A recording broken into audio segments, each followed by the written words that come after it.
This week probably didn't look like what most people think ranching looks like. It looked more like this for me.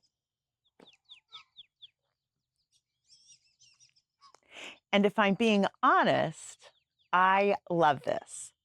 I love organizing, cleaning, straightening.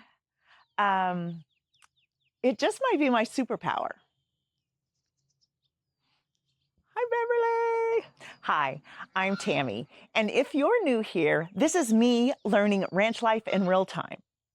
And if you've been here, I appreciate you coming back. This week was a lot of cleaning, and I mean a lot.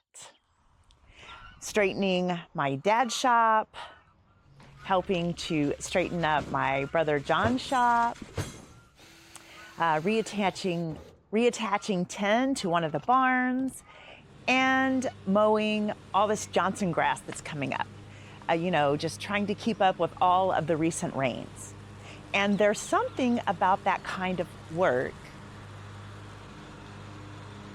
that feels different because it's not necessarily urgent, but it's absolutely necessary. This isn't the part that people picture.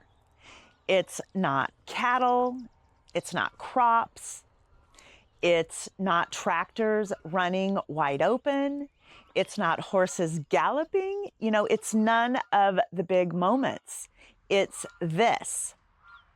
And the more I'm around it, the more I am starting to realize that this might be the most important part. Because I've noticed something around here.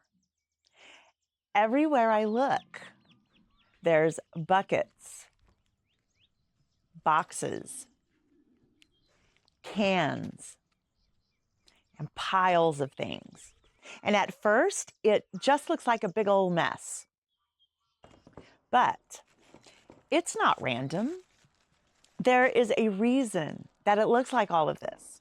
Because out here, everything moves so fast. And you don't finish one thing before something else breaks or something else needs attention.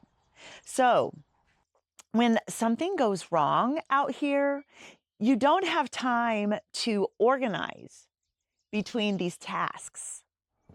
And you can't plan for dilemmas that haven't happened yet. So you grab whatever is closest, a 5-gallon bucket, an old coffee can, a cardboard box, and you build what I'm going to call a field kit. You throw in bolts, screws, wire, tools, duct tape, anything you might think that you need. And then you go out and you fix the problem. And when you're done, you come back and you drop your field kit somewhere, and then you move on quickly to the very next task or job or problem. Because there's already another one waiting on you, and then you do it all again and again and again, incessant repeats. And before you know it, there are buckets everywhere, loose bolts, half-used materials, tools on every single work surface. And what looks like chaos is actually a record of work that's been done. And my dad, he was especially good at this, leaving most of the evidence of each repair or fix often right where it happened. He didn't always use buckets though. This is a pro tip from an old goat, an old farmer. Sometimes he would take an old antifreeze jug, lay it on its side, and cut the top off. So he would make his own little storage buckets or little kits all the time. And it wasn't fancy, it wasn't clean. It worked. It was a place to hold, the bolts or the screws or the nuts and washers while he worked on that project. It was a place to keep everything safe and together. And at the time, it just looked like junk. But now I understand exactly what it was: resourcefulness, creativity, necessity. And then you get a week like this one, where it rains, which is not very common here in South Texas. For reference, Atascosa County, Texas averages approximately 26 to 32 inches of rain per year. So 6 inches of rain in a week is about 1/5 of our annual average rainfall. So when it's this wet and saturated, everything just slows down. That's when you clean, reorganize, restock, regroup, and figure out what you need, and then throw out what you don't. Because once the ground dries back out, this pace is going to pick up all again. And the work is harder, hotter, dustier, faster. And I've learned to appreciate these alternative ranch working days, to view them as a break, a pause, a treat, if you will.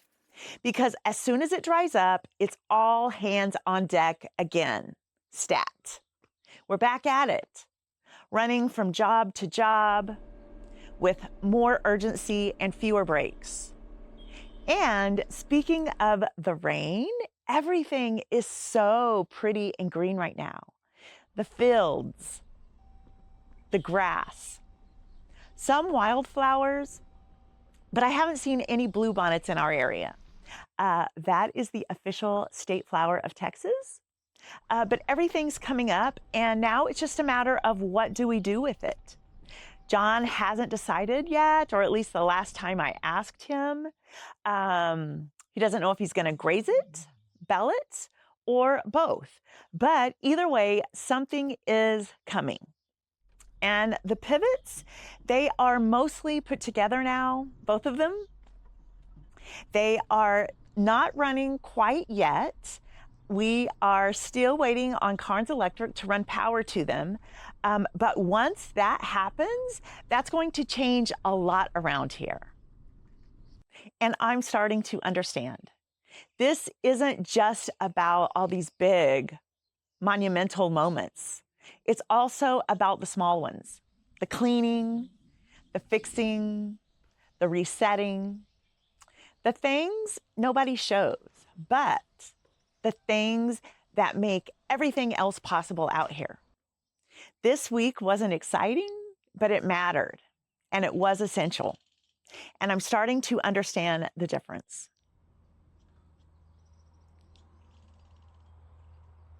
Very quick mention right here. There won't be an episode next week on May 3rd, but I do plan to have episode 10 ready for a May 10th premiere date. I won't be completely absent from socials though. I still have a few daily compilations to post and a few reels. So thank you for all your support. I appreciate you being here. If you're following along while I figure this out, please like, comment, and share, because I'm still figuring it all out, but I am getting closer. Bye-bye. See you soon. Happy farming, ranching, living.